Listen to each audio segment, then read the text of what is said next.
All right, so this one should be kind of short, but you do have the impact of September 11th, which was, a really global attack. Following September 11th, the economy was impacted negatively, not just in the United States, it was the global economy. I mean, it was the World Trade Centers. And so, you've got political impacts, which not only are we now forced to kind of fight terrorism, um, but how do you fight that? You've got a group that is not associated necessarily with a government, even though you do have the questions of the Taliban supporting Al Qaeda. But how do you find them?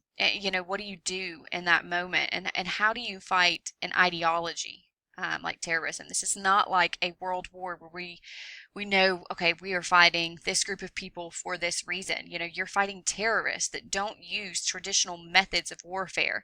So at what point can you be successful in fighting that ideology? But anyway, so the impact of September 11th, the political impact anyway, is that the U.S. will establish the Department of Homeland Security, which is obviously the most recent cabinet position. And it's supposed to kind of check for those in the U.S. Those that had instigated the attacks on September 11th were known as sleepers. So they had been granted permission to be in the United States, had been there over a period of time, and basically had been trained. And were becoming more educated in the U.S. So they're called sleepers. So the Department of Homeland Security is supposed to kind of check into that. You also see President Bush pass the U.S. Patriot Act, which gives the government the ability to detain foreigners for up to 7 days without charging them. So you can hold them, question them, interrogate, etc. It gives the government the ability to tap phones and internets. Typically, this is supposed to be just for people that are questionable or that might have questionable ties.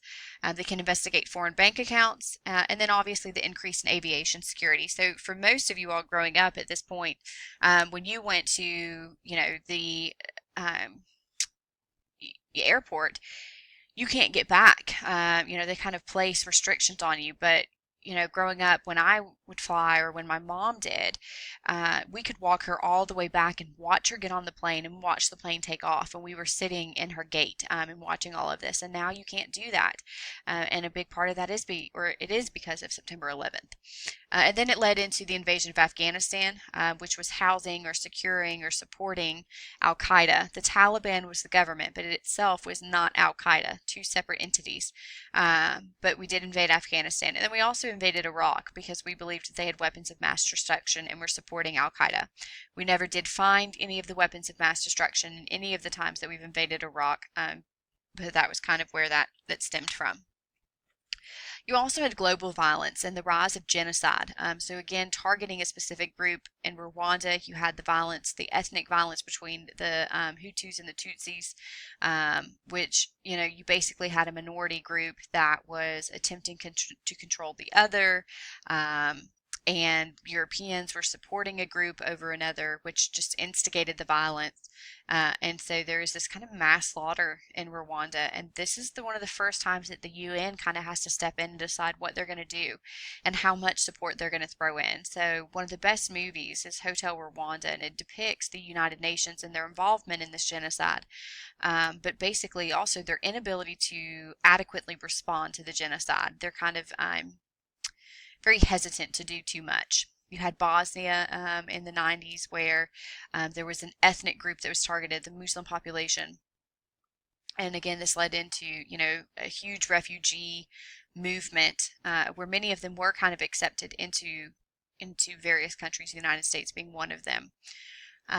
The genocide in Cambodia in the mid to late 1970s, where Pol Pot, who was targeting communists or those that had been supportive of Vietnamese communists, or intellectuals in general. So this was a political genocide where there were attacks on those that have been higher educated.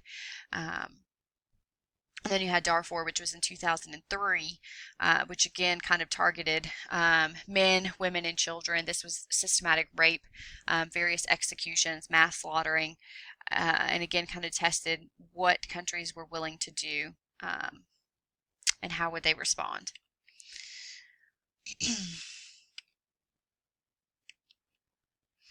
And then kind of the last thing is just end off on a positive, so without having terrorism and the environmental problems that we have caused, you've got the culture.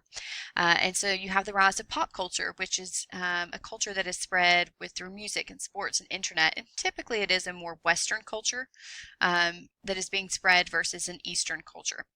But for example, in the US, the rise of pop culture, 99% of homes, this was in the mid 2000s, early 2000s.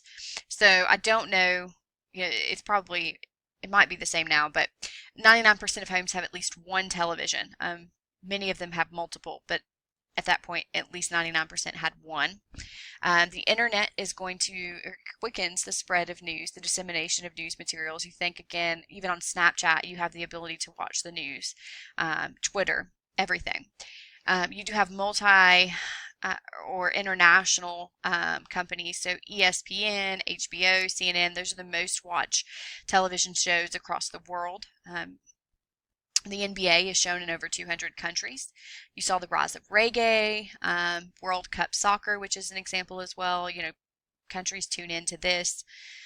English is the primary language, but it is not the most spoken. Mandarin Chinese is, but English is kind of the expected language to know and to speak. So it is often taught as a secondary language. The rise of blue jeans. You got to have your jeans.